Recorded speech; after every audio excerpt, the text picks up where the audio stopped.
So what happened when you got the call that you were being released? What was sort of what led up to that, and what was sort of the fallout of that? Came out of nowhere for all of us. Some of the coaches that got let go were still in the performance center working with people. Oh shit. Yeah. We got it right at the end of open ring, because we have scheduled classes, and then there's open ring where people can come and meet up with coaches. And I normally did a lot of those open rings with Thatcher, Birch, Steele. Just for me, just the more I could be there, the more I could do, the better. And I had slipped out after the first open ring. I had talked to Birch, and I kept going to him and ACL. I'm like, I hate leaving early. It's my kid's first day of this brand new school in Orlando. They've never ridden a bus before, because KG went to a charter school in Vegas, never ridden a bus. I'm nervous that they're going to get off in the wrong neighborhood. And so I was like, do we have enough? They're like, yeah, we have enough coaches to get by. Just go, you got this. Go take care of your kid. I was picking KG up, and we were going to go out to go have a special dinner to celebrate the very first day of new school. Yeah. And my phone rings, and, hey, coach, where are you? I said, hey, I'm just grabbing my kid from the bus stop. Do you need me to come back to open ring? I can be back in 20. And they're like, no, we're calling with bad news. And I'm like, is everything okay? And they go, we just got word that they're going to restructure the performance center, and we have to let go of 8 of you. And unfortunately, they're not going to let us continue with your contract. And at that point, my kid's getting in the car. And I feel bad for the person who called me, because it was not his fault. Sure. It was just really bad timing. I'm glad the person who called me was the one that called me, because I think the world of him and I respect him. And I just froze. And I'm like, you have to get rid of 8 coaches. And the next thing is my brother safe? Is my brother going to be okay? I'm like, you have to tell me, are you going to fire my brother? Are you getting rid of him? Yeah. And they're like, no. I'm like, you wouldn't lie to me. And they're like, we're literally releasing you, and you're asking us about Steve. And I'm like, what am I going to do? I can't negotiate anything. I just need to know if he's going to be okay. That was my initial fear. Yeah. And then I get off the phone, and I call my husband, and he goes, what's wrong? And I go, I just got released. And they said, it wasn't my fault. There was nothing I did wrong. I'd literally gotten a text a couple days before about we were all doing great jobs and how happy they were with the current roster. And I was told, if they could bring me back, they would, in a heartbeat. And not to make sure that I know it wasn't a reflection on me. Yeah. It was a change from the higher ups going, hey, we're going to restructure, and that's that. And that's it. And I'm like, and I was numb. And then I cried, and then I was numb, and then I cried. And then I'm sitting there going, what am I going to do now?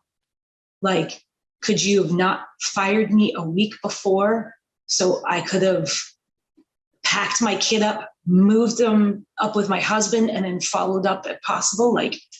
It's their first day of school. How do I rip my kid out of this? My kid has gone through a pandemic where they didn't get to go to school and didn't see their friends for 2 years. Everything was done on balconies and this, and they finally get to go back to school. And now, hey, we're moving to the East Coast for sure. So now I'm ripping them out of school, and they get put online. And so they have to struggle with being online, home, in a new place in Florida. They have no friends. We have nothing showing off. And mom's working these hours, and dad's working these hours. And finally, everything's settled. Christmas got canceled because I got COVID from the December tryout. So our first Christmas all apart, my husband was making it down. And literally he walked in a mask. We watched Kendall unwrap presents, and then he went straight to the airport and flew right back. Oh my God. And then I'm back to work 3 days, and that's it. Yeah. So like, I feel like I got brought to Florida and then left to die, because now my family's split. We're struggling through that. And I'm still now 5 months out. I have nothing to show for it, and I still have no idea what I'm going to do. So like I said, this is either going to be my villain origin story, or this is where the hero finally gets to start making the rise back up. Yeah. I don't know. But this has been a rock bottom year. Terrible. I mean, it's awful to go through that. And it's, you know, I know so many people were put in these bad spots during COVID and all that. Then you look at all the changes that are happening within WWE, and it's like, I don't feel like anybody was on sure footing during any of that. Like nobody. I think even like the who's who of people that have been there have been like, oh my God, wait, what is happening right now? I'm sure there must be a little bit of like solace in knowing that this was not a you thing, you know, like, you know, at least there's not that knock on you and what you bring to the table. It's just the entire place is turned on its head, trying to figure out its thing. So your value and what you bring to the wrestling world, that is there. That is 100% still a thing. And like, thank God there are other options. There's other places, there's things that are happening, and phone calls to be made and meetings to be had. That's where the mind comes in, because there hasn't been phone calls. I feel like everybody landed on their feet but me. Yeah. Like there's been nothing. I'm like, gosh, there's not many of women who do what I do, but there's just hasn't really been it. And it's to the point where I'm like, is the universe telling me this is it? This is done?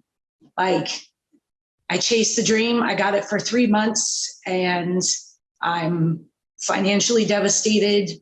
I'm emotionally like, what am I doing? And now I'm going, is this it for me? I have no idea what the future holds. If I weren't a mom, it wouldn't be so bad, you know? Sure. But what happens to me happens to my kid. Yeah. That's the part where it's just is like a dagger. What does Marco say during this? I mean, I know that he's in, sorry, did you say he's North or South Carolina? He's in South Carolina. South Carolina. He's doing his best, but now he's the breadwinner for 2 homes. Right. So that's not easy. So that's a lot of pressure. So he sees how much he misses his family because they're away. Now he sees the financial pressure of, you know, we're stuck in a lease, because I had just gotten this place that I'm in.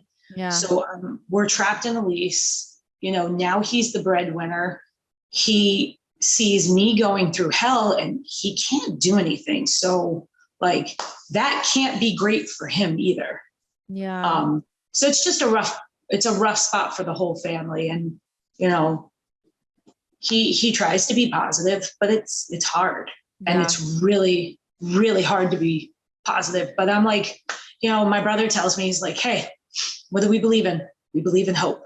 Like, there are just some days where I just have to tell myself we believe in hope, you know?